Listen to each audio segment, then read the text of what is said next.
ये मुझे अच्छा, एक व्हाट्सएप पर बार रिसीव हुई सबसे थी। इसमें पूछिए मदर कि बच्चे वो को बच्चे को वॉकर में छोड़ देखें के एक कुछ बार। काम करने चली जाती है, तो बच्चे को बच्चा मदर के देखें, पीछे-पीछे सीढ़ियों तक पहुँच दिख जाता रहा है। है जैसे ही कोई? मदर बच्चे और को उसके देखती है, वो साथ उसकी में तरफ जो जाती है, सर तो हैं बच्चा वो भी दिख और रहे हैं जल्दी ना? मदर की तरफ जाने लगता है। बट क्योंकि मदर देखिए, लकीली आप लोग थोड़ा उससे बड़े हैं, आप लोग देख रहे हैं कि वो बहुत छोटा बच्चा है, उसे अभी सचमुच नहीं पता। हम सोचे कि नहीं, कैसे नहीं पता उस बच्चे को सीढ़ी से वहां से गिर जाएगा, कैसे नहीं पता? ऐसा बोल सकते हैं हम? नहीं बोल सकते, क्योंकि हम इस एज में आ चुके हैं, हम जानते हैं वो बच्चा है। लेकिन उस बच्चे से पूछो, उसको कुछ नहीं पता, कुछ भी नहीं पता कि मैं यहाँ से जाऊंगा और गिर जाऊंगा। लेकिन हम माता पिता या जो भी उसके संरक्षक हैं, वो ये जानते हैं कि इसको पूरे एरिया में खेलने दिया जाए, बांध के ना रखा जाए, लेकिन उस जगह पे हमें सुरक्षा करनी है जहां से बच्चे को नुकसान पहुंच सकता है, चोट पहुंच सकती है। तो यही चीज आज हम लोग आपको सिखाने आए हैं, जो आप लोगों की एज है और हमारी एज है। जितने भी यहाँ पे अतिथिगण आए हैं, इन सबको देख रहे होंगे, आपको कुछ ना कुछ सिखाने आए हैं। यही सिखाने आए हैं कि आप लोग गलत डायरेक्शन में ना जाएं, गलत दिशा में ना भटकें। जिस तरह वो बच्चा कोशिश कर रहा है कि मैं यहाँ से नीचे सीढ़ियों पे चले जाऊं, तो इसीलिए आपको सिखाने आए हैं कि आपकी लाइफ में अभी पढ़ाई बहुत जरूरी है।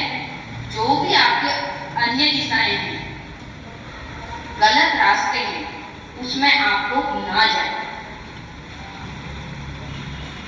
जो आपके गुरुजन हैं, जो आपके शुभ चिंतक हैं, जो आपके शिक्षक हैं, सिर्फ यही बताने की कोशिश करते हैं कि बच्चों, जो बच्चे कहते हैं ना, मेरे माता पिता अच्छे नहीं हैं, मुझे टोकते रहते हैं या किस कहीं जाने के लिए रोकते रहते हैं, तो ये इन्हीं चीजों के लिए रोकते हैं। उसको आप लोग ये ना समझे कि हमें बांध रहे हैं माता पिता, या हमें टोक क्यों रहे हैं, हमें क्यों गाली कर रहे हैं, क्यों रोक रहे हैं। आप लोग अगर उनकी जगह पे जिस दिन आएंगे, तो ये चीज, इस चीज को समझ पाएंगे। तो आज से मैं उम्मीद यही कर सकती हूँ कि आप लोग अपने माता पिता को समझेंगे, और वो आप लोगों को किस वजह से गलत रास्तों पे जाने के लिए रोक रहे हैं, और हमें इन रास्तों पे भी नहीं जाना है। माता पिता की डांट से, मार से कुछ गलत रास्ता हम अपनाते हैं, तो ये सब नहीं करना, क्योंकि आपका जो भला चाहने वाले हैं, जो अच्छा सोचने वाले हैं, माता पिता के अलावा कोई नहीं। ये बॉयज भी, गर्ल्स भी, जितने भी अभी छात्र छात्रा हैं, सब लोग यही समझें, आपके माता पिता निस्वार्थ जो प्यार करते हैं वही करते हैं, अन्य कोई नहीं है। तो माता पिता आप लोगों को पढ़ने के लिए भेज रहे हैं, अपना जैसे भी भेज रहे हैं, क्या ये मजदूरी करते होंगे माता पिता, चाहे कुछ भी काम कर रहे हैं, लेकिन आपकी फीस भर रहे हैं ना, आपकी आवश्यक चीजें भी आपको उपलब्ध करा रहे हैं। चाहे अपने लिए कपड़े नहीं ला रहे होंगे या कुछ ऐसी चीजें नहीं ला रहे होंगे, लेकिन आप लोगों को अवश्य दिलवाते होंगे, दिलवाते हैं ना।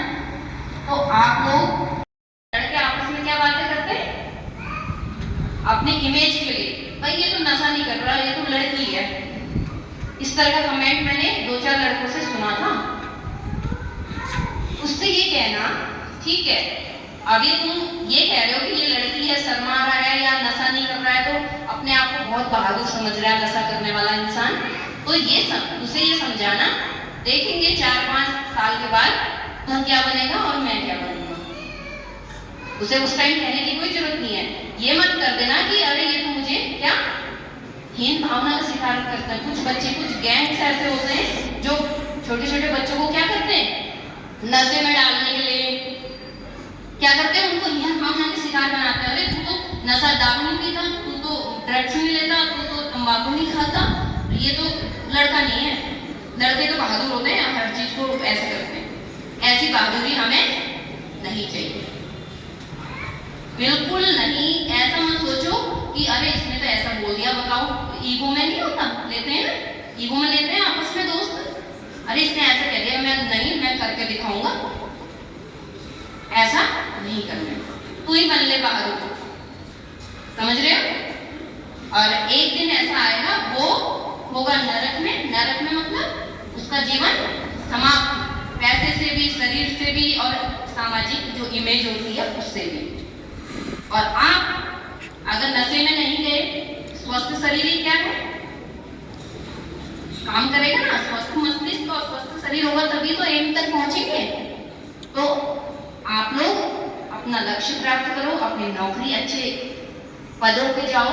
हम तो उम्मीद यही करेंगे क्योंकि हमारा भविष्य, अब भारत का भविष्य आप ही लोग को, आप ही लोगों से हम उम्मीद करते हैं कि अच्छे अच्छे पदों पे जाएंगे और हमारे उत्तराखंड और भारतवर्ष का नाम ऊंचा करेंगे। तो ड्रग्स में बिल्कुल नहीं जाएंगे। आप लोगों से मैं भी हाथ जोड़ के अपील ये करती हूँ कि नशे की तरफ नहीं जाएंगे। कोई आपके स्कूल के 100 मीटर 200 मीटर के दायरे में कोई तंबाकू बेचता है, गुटखा, तंबाकू, जो भी नशीली चीजें, तो उसकी शिकायत भी हमें बता सकते हैं। ASTU और ANTF हमारी एक ही ऑफिस है, हम लोग देखते हैं। तो आप लोग अगर ऐसी शिकायत आप लोगों को मिलती है ना, तंबाकू बेच रहे हैं या गुटखा बेच रहे हैं स्कूल के आसपास, आप लोग अपने टीचर्स को बताएंगे, वो लोग हमें सूचित कर देंगे। ये अपराध है, उसकी दुकान बंद हो जाएगी अगर इस तरह का है मामला, क्योंकि बच्चों के भविष्य से खिलवाड़ हम लोग नहीं करने देंगे। ठीक है, मैं अपनी वाणी की